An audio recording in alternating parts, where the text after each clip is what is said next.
하나님 말씀 보도록 하겠습니다. 사도행전 22장 5절에서 11절 말씀까지 보도록 하겠습니다.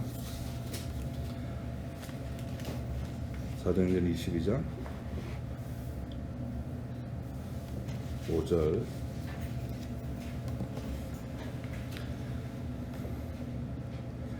이에 대제사장과 모든 장로들이 내 증인이라. 또 내가 저희에게서 다메섹 형제들에게 가는 공문을 받아 가지고 거기 있는 자들도 결박하여 예루살렘으로 끌어다가 형벌을 받게 하려고 가더니, 가는데 다메섹에 가까이 왔을 때 오정쯤 되어 호련히 하늘로서 큰 빛이 나를 둘러 비치며 내게 땅에 엎드러져서 들으니 소리 있어 가로되, 사울아 사울아 내가 왜 나를 핍박하느냐 하시거늘, 내가 대답하되 주여 니시오니까 하니 가라사대 나는 내가 핍박하는 나사렛 예수라 하시니라 하시더라.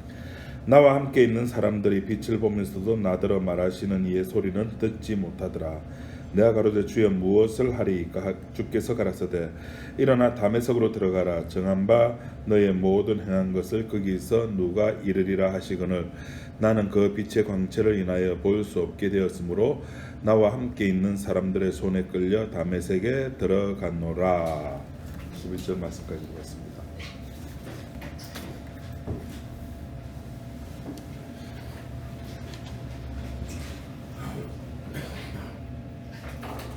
교회를 다니고 예수를 이제 믿는다고 이렇게 이야기를 하면서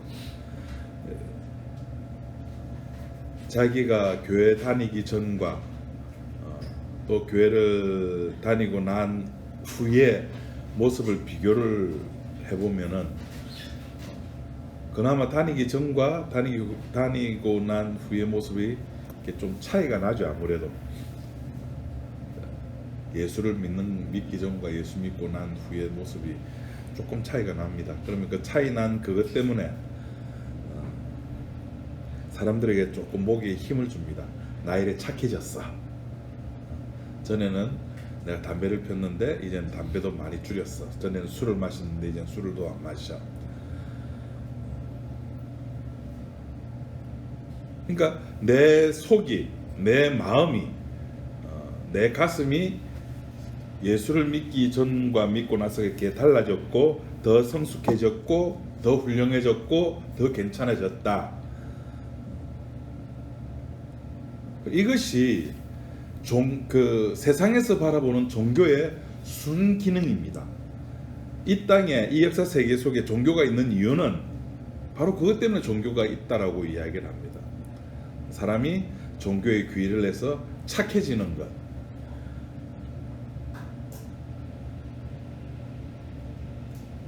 근데 성경이 이야기하는 이게 종교라고 하는 것은, 기독교라고 하는 것은 그 사람이 달라졌는가 안 달라졌느냐는 관심 없어요.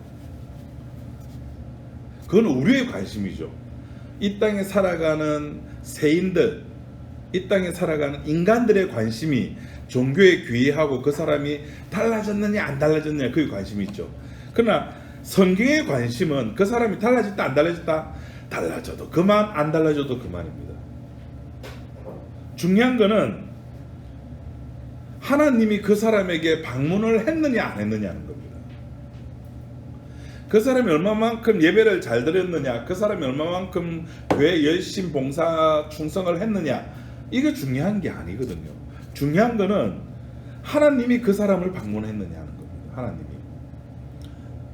오늘 본문에서도 지난 시간에 이어가지고 계속 바울이 하는 말이 뭐냐면은, 지금 자기가 누군가를 만났다는 겁니다. 그 누군가를 만난 이야기를 하는 거지, 만나고 난 뒤에 내가 얼마만큼 깨끗해진 거로 치면은 어떻게 보면 예수 만나기 전에 훨씬 더 깨끗하고 율법적으로 성숙한 사람이었죠. 율법으로 흠이 없는 자였으니까, 그만큼 자부심이 대단한 사람이었으니까. 근데 바울이 이 다메섹이라는 동네로 가는 도중에 이 예수님을 만나고 난 뒤에 그의 관심사는 그 예수님 나를 방문했고 그 예수님에 의해서 내가 포로가 됐다는 것이지, 그 예수님으로 인해 가지고 내가 어떻게 변화되었다는 것이야. 되었다는 것에 관심 있는 것이 아니라는 겁니다.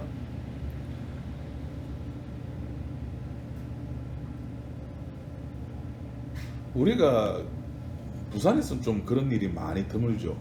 연예인 만나기가 참 드뭅니다. 그죠? 근데 뭐 길거리 지나가다가 연예인 만났다면은 그 연예인 만나기 직전까지의 뭐 옆에 친구와 나눴던 이야기, 먹었던 맛있는 것들, 마셨던 뭐 티나 커피나 이런 것들은 만나는 순간에 싹 사라지죠. 없고 와, 난 누구 만났어. 요새 제일 인기 있는 연예인이 누굽니까? 동백이? 동백이 만났어. 그러면은 그 동백이 만나기 전까지의 모든 것은 싹 사라지고 그 동백이와 셀카 사진 하나 찍은 그것만 내 머릿속에 남아있는 거예요. 똑같이 바울이 지금 그겁니다. 예수를 만나기 전까지 많은 것들이 있었습니다. 자기는 똑똑하고 자기는 율법으로 흠도 없고 자기는 서울대학 학생, 서울대학 졸업했고 뭐 어떻고 했는데 예수를 만나는 순간에 그 모든 것들이 안녕 하고 다 사라지는 겁니다. 기독교란 그런 것입니다. 인간으로서 가지는 갖가지 고민들 있지 않습니까? 사람으로서 세상을 살아가다 보면 이런 고민, 저런 고민, 요런 고민, 그런 고민들, 그런 고민들에 대해서 답해주는 것이 기독교가 아니라고요. 하나님, 내가 술을 먹어야 됩니까? 말아야 됩니까? 하나님, 내가 오늘 교회 가야 됩니까? 말아야 됩니까? 하나님, 내가 오늘 가서 헌금을 해야 됩니까? 말아야 됩니까? 내가 오늘 가서 그 봉사하는 날인데 내가 봉사를 해야 됩니까? 말아야 됩니까? 우리들의 관심사는 하나님이 그런 걸 가르쳐 준다고 생각. 아니요, 하나님은 그런 데 관심 있는 것이 아니라 우리가 세상을 살아가면서 하나님이 나를 방문했다는 그 사실 하나 때문에 나의 주변부의 모든 것들이 다 사라지는 겁니다.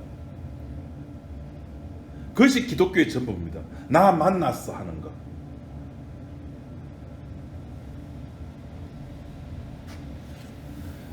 지금 사도 바울이 이렇게 하나님을 만났다는 이 사실이 얼마나 황당한 것이냐면은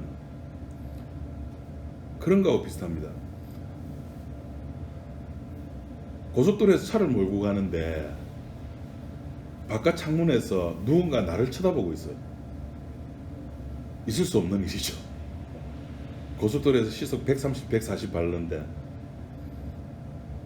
바로 빼꼼 옆에 차도 없는데 누군가 나를 똑바로 쳐다보고 있어요. 이거 환상이 아니고 실제로.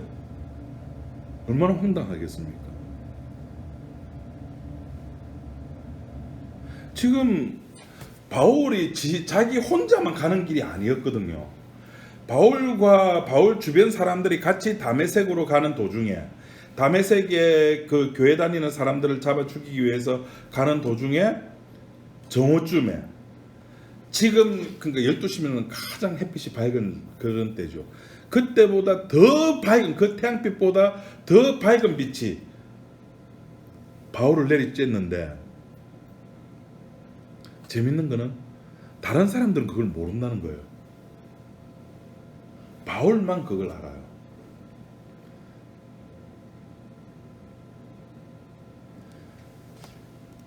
바울에게만 찾아오신 그 주님이 다른 사람에게는 찾아오지 않거든요. 오늘 그 소망교회 그 목사 한 분이 설교를 그렇게 해요. 요한계시록 3장 20절입니까? 누구든지 내 음성을 듣고 문을 열면 나는 그에게 들어가 걸어 더불어 먹고 그는 나와 더불어 먹으리란데, 하나님을 모실 수 있는 힘이, 하나님을 저만 덥죠? 하나님을 모실 수 있고 하나님이 내 마음속에 영접할 수 있는 그 키가 내 손에 있대요. 그래서 내가 하나님을 영접할 수도 있고 안 할 수도 있다. 그 얼뜻 보면 요한계시록 3장 1절 내용을 보면 딱 그래요. 그걸 그 문자대로 해석하면 그거예요. 누구든지 내 음성을 듣고 문을 열면, 문을 누가 열죠 거기서? 누가 엽니까? 자, 지금 국어 수능 지금 1교시 문제 1번입니다. 다음 문항을 읽고 답하시오. 누구든지 내 음성을 듣고 문을 열면 했을 때 그 문을 여는 주체가 누굽니까? 네요. 그러니까 문자 그대로예요. 그러니까 하나님을 모시고 안 모시고는 누구한테 있다 선택권이? 나에게 있다고. 설교를 그대로 하는 거예요. 이런 방식을 신천지식 설교를. 신천지가 그렇게 설교, 문자대로. 그러면은 오늘 본문에서 보세요. 하늘에서 빛이 와가지고 예수님이 바울을 방문을 했잖아요. 똑똑똑 노크를 두들겼어요. 그럼 바울에게만 노크를 두들겼습니까? 아니요. 주변 사람들도 알았어요. 알았는데 다르게 알았다니까요. 이 본문을 보세요.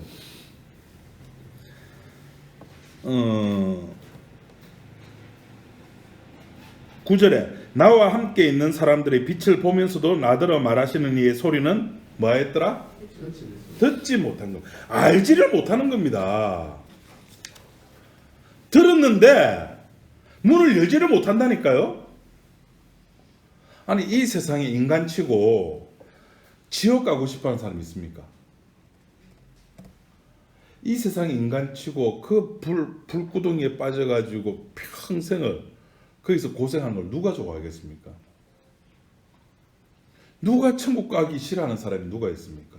다 천국 가고 싶어하고 다 그러죠. 그걸 알아먹으면 열죠.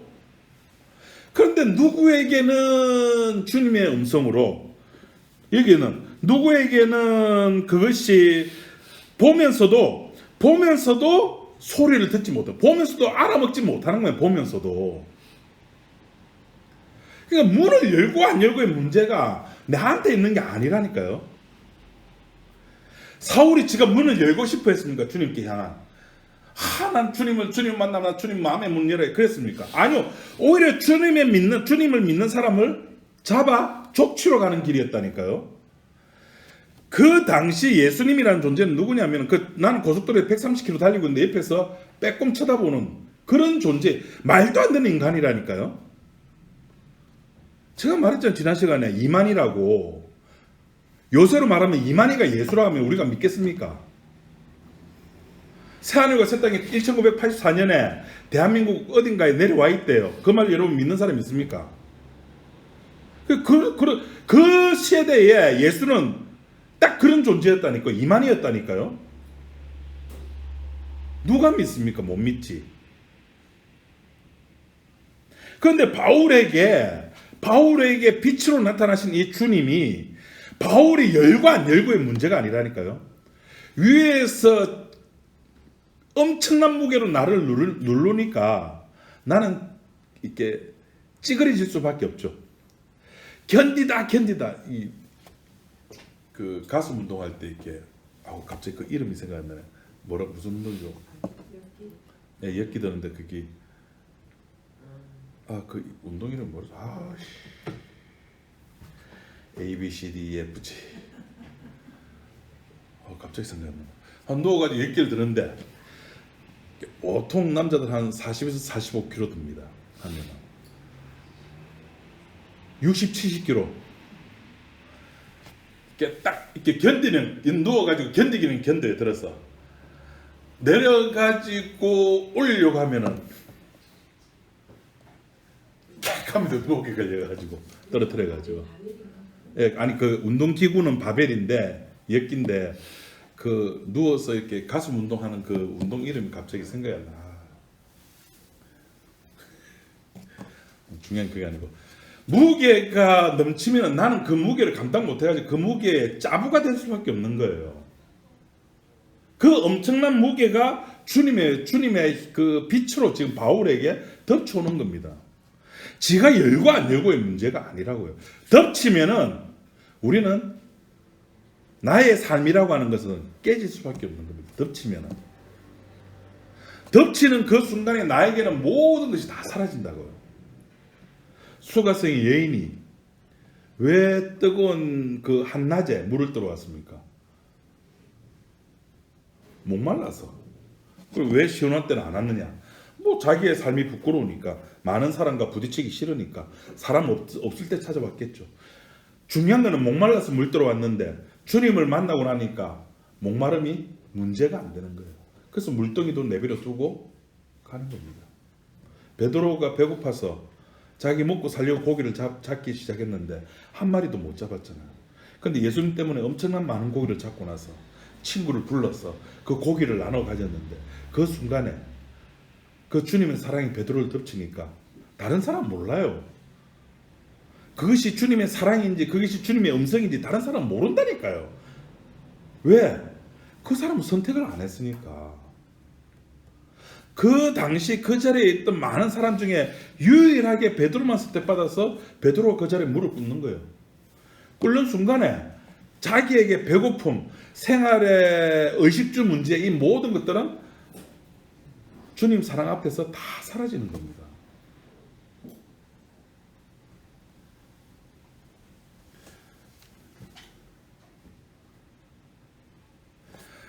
그때부터 바울은 예수에게 이제 미쳐버리는 겁니다. 그 예수님이 자기를 찾아왔다는 그 사실 하나만으로 모든 것이 끝났다고 이야기를 하는 겁니다. 그것이 심지어 어느 정도인가 하면은 빌립보서 1장 21절을 우리 한번 찾아봅시다. 사도 바울이 뭐라고 고백을 하고 하는가 하면은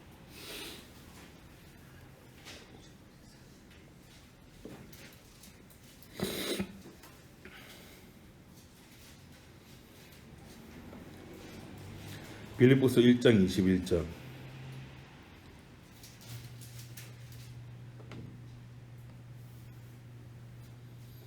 자, 다 찾았으면 같이 한번 읽어보도록 합시다. 시작.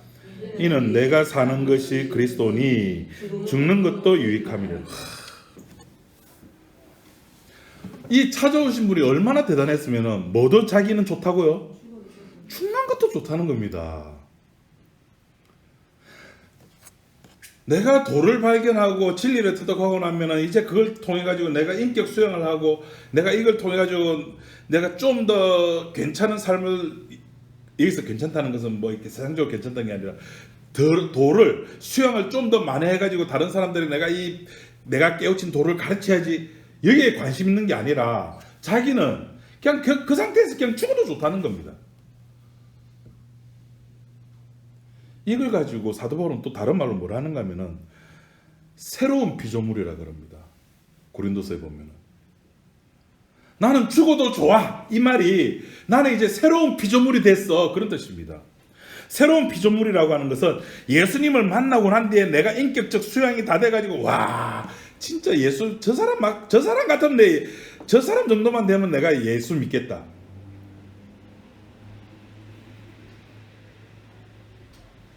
거기 새로운 피조물이 아닙니다. 우리의 기준이 아니라니까요. 세상에서 가지고 있는 윤리나 도덕이나 가치의 개념으로 어떤 사람을 판단하는 것이 아니라 저 위에 계시는 그분의 가치 기준. 그분의 가치 기준은 뭘까요? 선택입니다.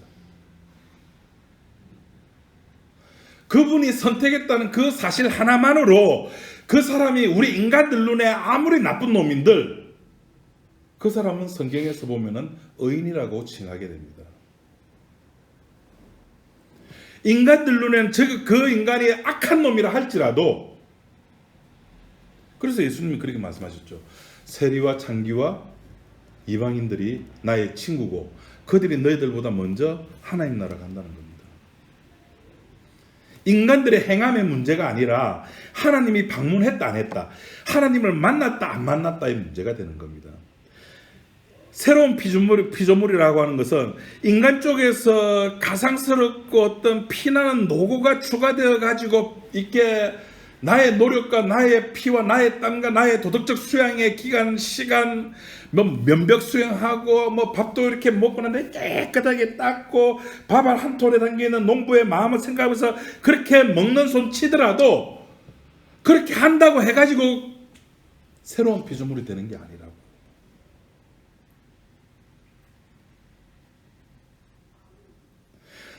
인간 쪽에서 그 하나님을 만나기 위해 부지런 떠는 모든 것들의 모습들이 새로운 피조물의 모습이 아닙니다. 새로운 피조물이라고 하는 것은 그냥 빛 되시는 분을 만나는 것, 그것으로 완료된 겁니다. 끝난 겁니다. 빛 되신 분을 만났어. 그래, 그러고 나서는 꼭 끝이죠. 근데 기존 교회에서는 만나고 나서 그리스도인답게 살아야 된다고 이야기를 하는데 그게 문제죠. 하나님의 도우심을 받아서 그 내 힘으로 하면 안 돼요. 내 힘으로 하면 자만이 들어가니까 교만해지니까 하나님의 힘을 받았어. 그럼 하나님의 힘을 받으려면 어떻게 하면 되죠? 간절하게 그분의 도움을 간구를 해야 되고 기도를 해야 되고 겸손한 마음으로 하나님을 섬기며 이웃을 사랑하며. 이게 오늘날 가톨릭 교리입니다. 이게 오늘날 그 개혁주의자들이 외치는 신자들의 삶의 모습이잖아요.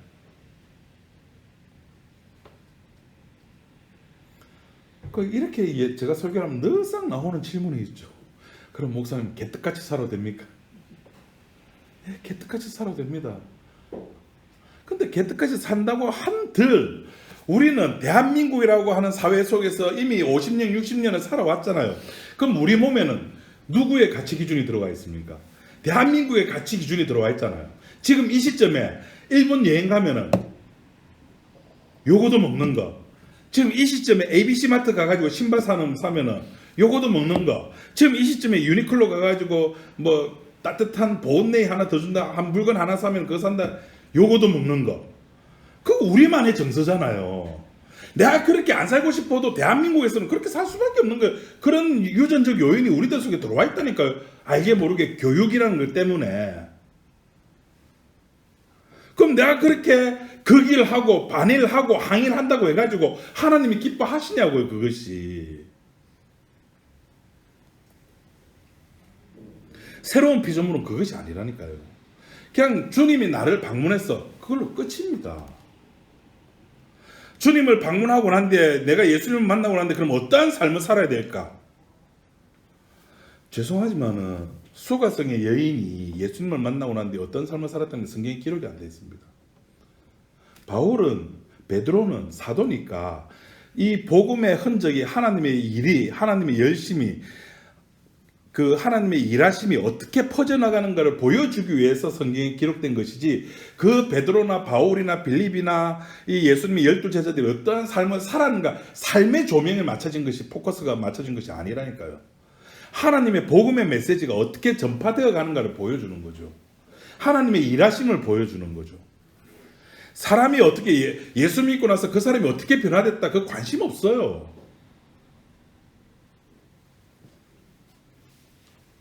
오로지 관심은 이 빛이 찾아왔다는 겁니다. 누구에게? 바울에게. 그래서 바울은 이 빛을 만나고 나서부터 여태까지 자기가 알고 있던 구약의 해석들이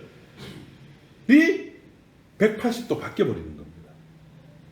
지금까지는 내가 법을 잘 지키고 율법을 지키고 저 하나님의 법을 방해하는 저작자들을 내가 잡아 족치는 것이, 심지어 죽이기도 하고 남자 여자를 우리 지난 시간에 봤듯이 감옥에 가두기도 하고 그렇게 열심을 내었던 그 모든 근거들이 빛으로 오신 예수님을 만나고 난 뒤부터는 180도 획가닥 바꿔지는 겁니다. 그러니까 우리가 복음 알기 전에 교회 가서 내가 예수님답게 그리스도인답게 살아야 됐던 삶, 그것이 복음이라고 생각했다면 복음을 만났으면 어떻게 돼요? 바뀌어야 돼요. 180도. 그리스도인답게 안 살아야 되구나. 내가 천국 가고 안 가고의 문제는 나의 선택의 문제가 아니구나. 내가 어떻게 사느냐의 문제가 아니구나. 주님이 나를 방문했다는 그 사실 하나만으로 끝난 거구나. 이제 손 틀어야 되구나. 지난 시간에 했죠. 땅 따먹기 이야기하는 거. 손 틀어야 됩니다. 주님이 부르시고 계신데 아직도 이 땅에서 그 땅에 연연해가지고 하나 둘 셋 땅 빰 함때 제가 요거 내 땅 손 틀어야 됩니다. 이제는. 그래서 바울이라고 하는 사람은 그때부터 시작해가지고 이것이 구약의 해석의 방법들이 180도 바뀌게 되는 겁니다.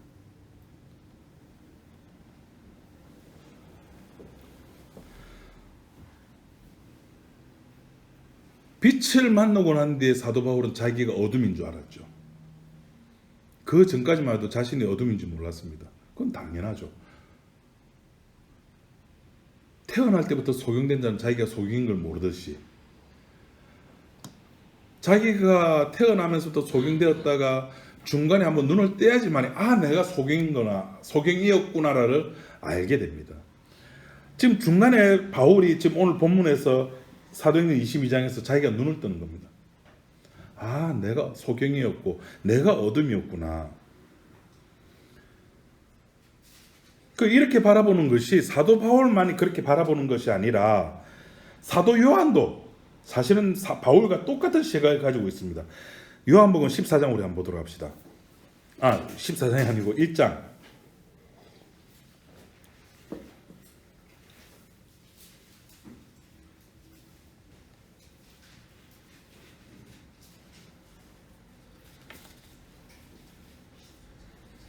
1장 4절 말씀 우리 한번 보도록 합시다.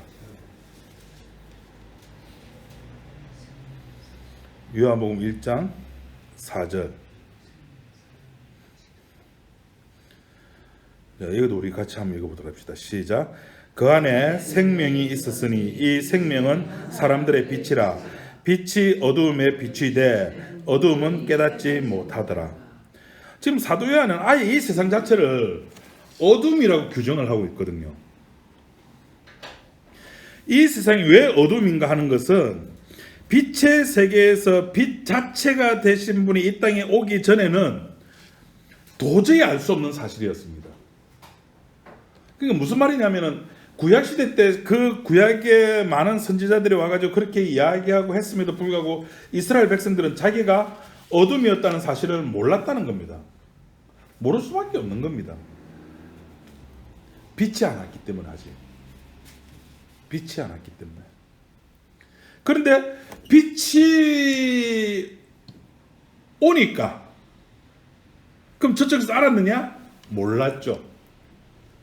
단지 빛에 의해서 바울처럼 요한처럼 눈 뜬 사람만이 몇몇 있을 뿐이었습니다. 그 사람들에 의해서 기록되어진 게 성경이고, 그 성경에서 하는 말이, 그 중간에 눈 뜬 사람이 하는 말이 우리는 날 때부터 소경된 자였다. 우리는 몰랐다. 내가 이렇게 말해도 너희는 모른다. 모르니까 어떻게 합니까? 죽이는 거예요. 모르니까 죽이는 겁니다. 알면은 죽입니까? 안 죽이죠. 모르니까 죽여. 자기가 어둠인지 자기가 날 때부터 소경된 자인지 모르니까 죽이는 겁니다. 왜 이상한 소리 하냐는 거죠. 왜 우리 보고 소경이라 그러고, 왜 싫은 소리 하냐는 거예요. 왜 우리를 인정해 주지 않느냐는 거예요. 나의 땀과 나의 노력과 나의 피와 나의 눈물을 왜 인정해 주지 않느냐는 거예요. 그러니까 우리가 예수를 믿는다는 말은 무슨 말이냐면은, 맞습니다. 나 소경이었습니다. 난 날 때부터 소경된 자였습니다. 나는 어둠이었습니다. 이 사실을 인정하는 자입니다. 맞습니다. 나 못난 자입니다. 나 더러운 자입니다. 내 속에 나의 욕망과 내 속에 나의 욕심과 이걸 꺼내놓으면은 교회는 그야말로 쓰레기통이 되죠. 온갖 더러운 것들이 모든 사람, 한 사람 앞에 쓰레기 배출량이 어느 정도 나올까? 바로 그런 자리가 교회입니다. 그것을 인정하는 사람들이 예수 믿는 사람들이라는 겁니다. 이 땅에서 무엇을 하든지 어떻게 살았든지 하든 중요한 게 아닙니다. 중요한 것은 주님이 나를 찾아오셨습니다가 중요한 겁니다.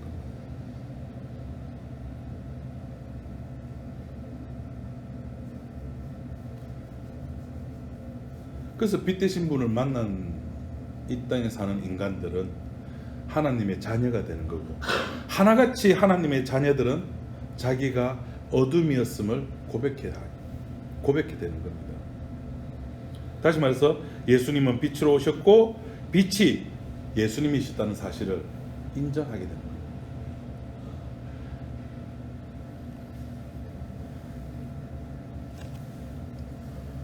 어둠 속에서 자기가 아무리 잘 살아봤자 뭐 하겠습니까?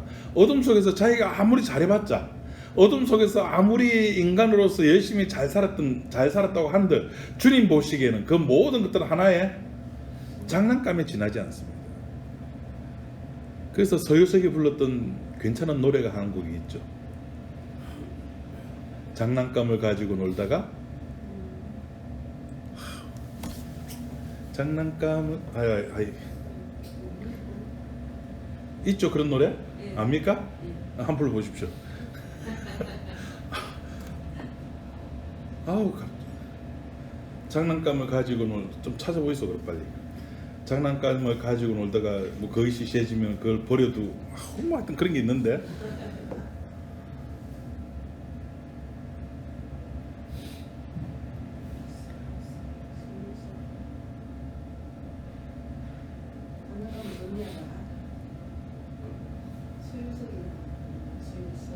예. 그 노래 제목이 뭐죠, 그게?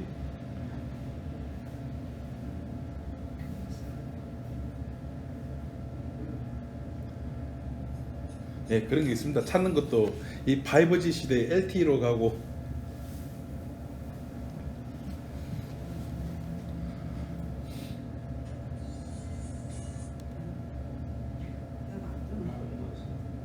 아름다운 사람이에요.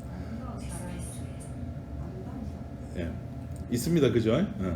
그러니까 하나님께서는 우리들이 이 땅에 살면서 예술 작품, 뭐 저는 모나리자가 그렇게 아름다운지 모르겠습니다. 사람들이 다 아름답답니다. 그 미소가, 저는 모나리자 봐도 미소를 모르겠어요. 근데 사람들이 미소가 아름답답니다. 예, 아름답다 칩시다. 뭐 모나리자의 아름다움, 미켈란젤로가 뭐 무슨 성당에 그랬던 그 천장에 그랬던 뭐 천지창조, 그 전부 다 그냥 지푸라기로 만든 거예요. 지푸라기. 저희 우리 정관이 이제 그 가을 그 10월 마지막 주가 되면은 그 자강천 학습 문화 축제라는 걸 합니다. 그럼 그게 늘 등장하는 게 뭐냐면 애들을 위해 가지고 지푸라기로 허수아비 만드는 걸 합니다. 그럼 누가 이렇게 허수아비 막 만들어 집 가지고 하고 뭐 이런 거 예쁘게 만들었습니다.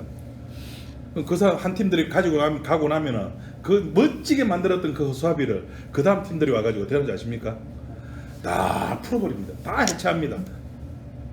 아무리 예쁘게 만들고 아무리 잘 만들어도 그 다음 사람은 그거 지 거 아니거든요.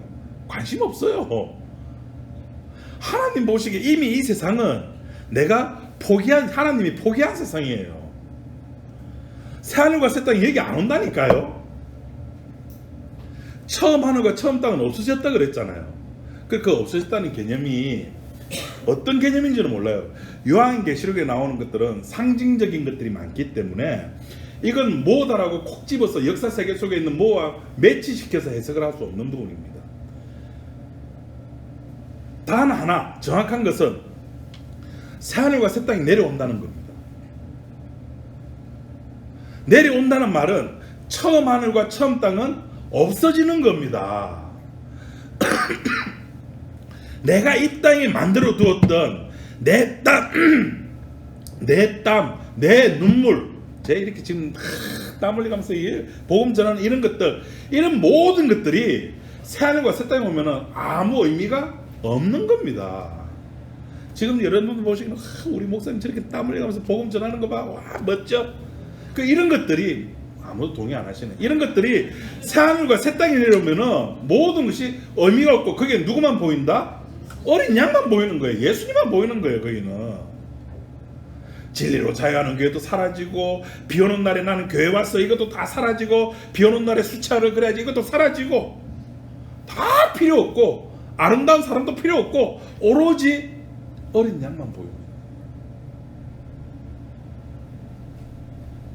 그러니까 지금 우리들 눈에 주님이, 하나님이 이 세상을 지금 그 애들이 지푸라기 가지고 노는 것처럼 보이듯이 사실은 우리 눈에도 그렇게 보여야 하는 겁니다. 근데 우리는 그렇게 안 보이거든요. 그 지푸라기가 때로는 금으로도 보이고, 때로는 복권 6개 번호로도 보이고, 때로는 건강으로도 보이고, 그게 우리들의 실체입니다. 주님의 방문을 받은 내 실체가 뭐냐? 이 땅에서도 잘 살고 죽어서도 천국 가고, 요 두 개를 놓치기 싫은 거예요.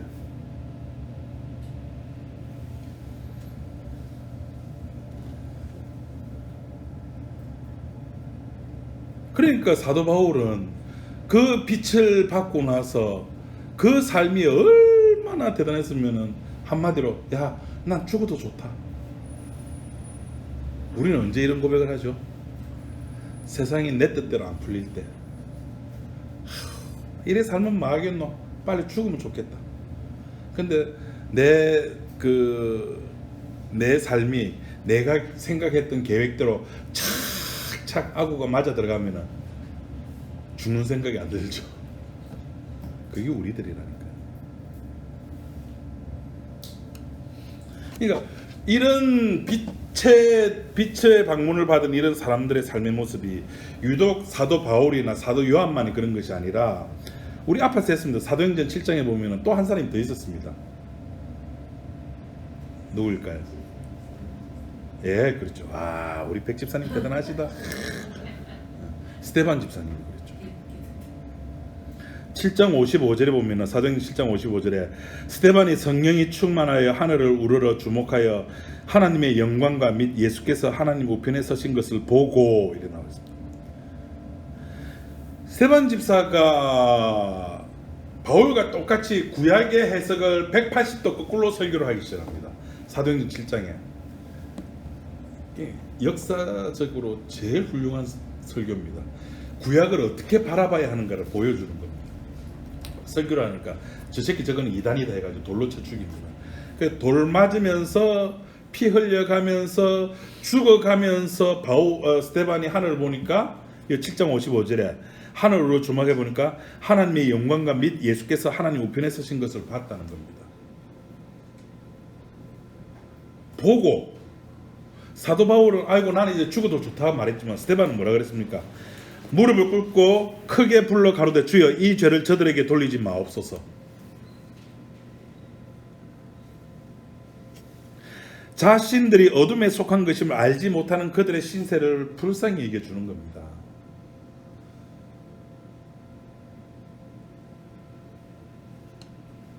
그러니까 이런 스데반의 기도 속에서 인간의 행함, 인간의 지푸라기 가지고 노는 그런 것들이 얼마나 의미가 없느냐는 것을 새롭게 보여주는 거죠.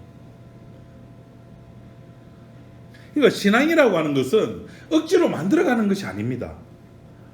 스데반이 돌 맞아 죽고 싶어 했습니까? 아니잖아요. 그냥 자연스럽게 물 흘러가듯이 그렇게 가게 돼 있는 겁니다. 우리가 태어나서 요람에서 죽은 무덤까지 뭐 나는 내일 살아야 돼 라고 생각하는 사람이 있습니까? 어제 주무실 때 나는 내일 살아날 거야, 나는 죽기 싫어, 그렇게 결정하면서 결심하고 오늘 살아나신 분 아무도 없죠. 그냥 안 죽을 확률이, 오늘 내 신체 활동을 보니까 안 죽을 확률이 99.99% 되니까 마음 푹 놓고 자는 겁니다. 그렇듯이 예수 믿는 사람의 신앙의 삶이라는 것도 그냥 자연스럽게 물 흘러가는 겁니다. 아침에 자고 일어나면은 제일 먼저 뭐 할까요? 제일 먼저 그렇죠. 우리가 알아야 할 건 어릴 때 다 배웠다는 거, 유치원 때 다 배웠다니까요. 제일 먼저 그렇죠. 이를 닦고, 이를 닦을 때는 어떻게? 운니 아래 깨끗이 닦는 겁니다. 예수 믿었다고 해가지고 빛이 나에게 방문했다 해가지고 나 이제 양치질 안 할래, 어떻게 될까요? 치과 가야죠. 사람들이 싫어하겠죠.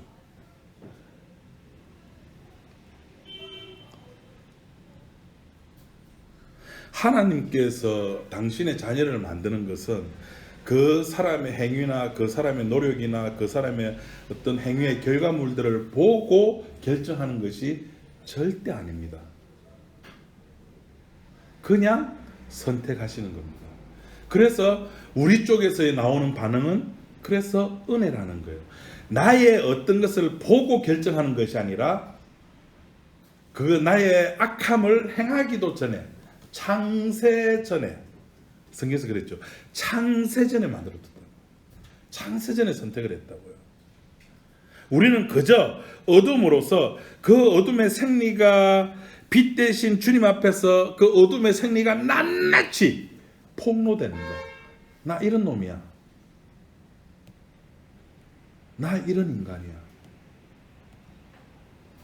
인간의 욕망은 늘 새롭게 일어나거든요.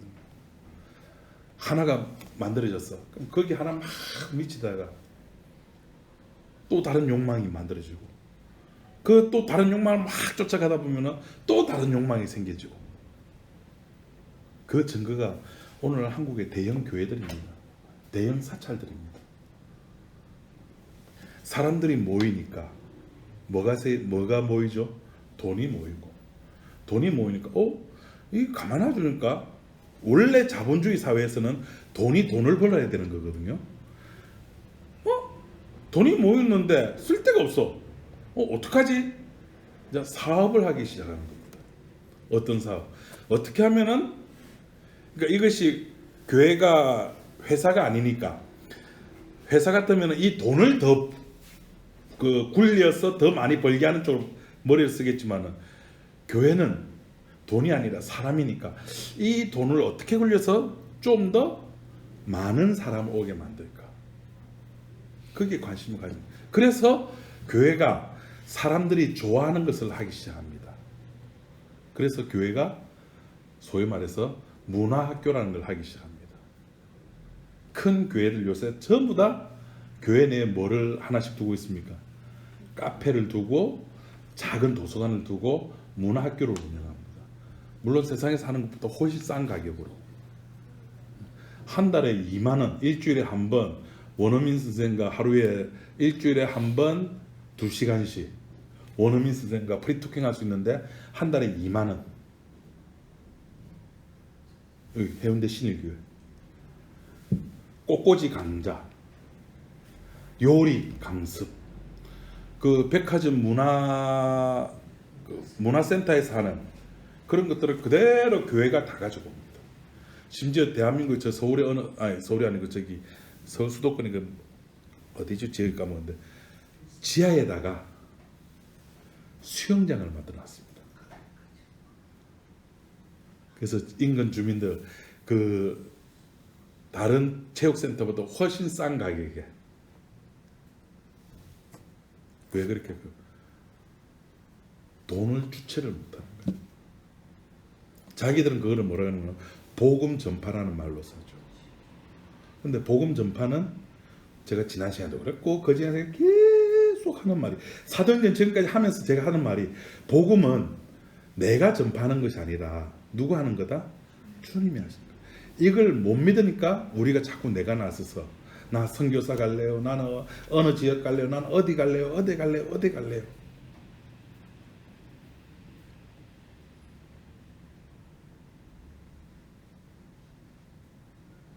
그러니까 우리가 신앙생활하면서 제일 중요한 건 딱 하나입니다. 빛을 빛으로 인정하자는 겁니다. 무슨 말이냐면은, 빛을 빛으로 인정하면은 나는 뭐가 됩니까? 어둠이요. 나는 어둠이요. 바울이 지금 그 이야기를 하는 겁니다. 나는 어둠이었습니다. 그것을 예수님을 만나는 그 과정을 이야기하면서 바울이 하고 싶었던 겁니다. 기도하겠습니다. 하나님 아버지 감사합니다. 주님은 분명히 살아계시고 주님은 분명히 이 역사 세계 속에서 존재하셨던 분이었습니다. 나는 그래서 어둠이었고, 나는 날 때부터 소경이었고, 나는 아무것도 알지 못하였고, 나는 내 하고 싶은 것만 하는 그런 못난 놈이었습니다. 그것이 주님 앞에서 들통이 났고, 그것이 주님의 피로 인해서 용서함을 받았고, 그래서 우리는 주님의 피만 바라보고 살아가는 그런 존재가 되었습니다. 하나님, 우리의 이런 신앙의 모습들을 주님께서 인도하여 주시고, 우리가 살아가는 그 삶의 모든 순간까지 우리가 늘 주의 십자가만을 바라보고 살아갈 수 있는 우리 지체들이 될 수 있도록 인도하여 주옵소서. 예수님 이름으로 기도드립니다. 아멘.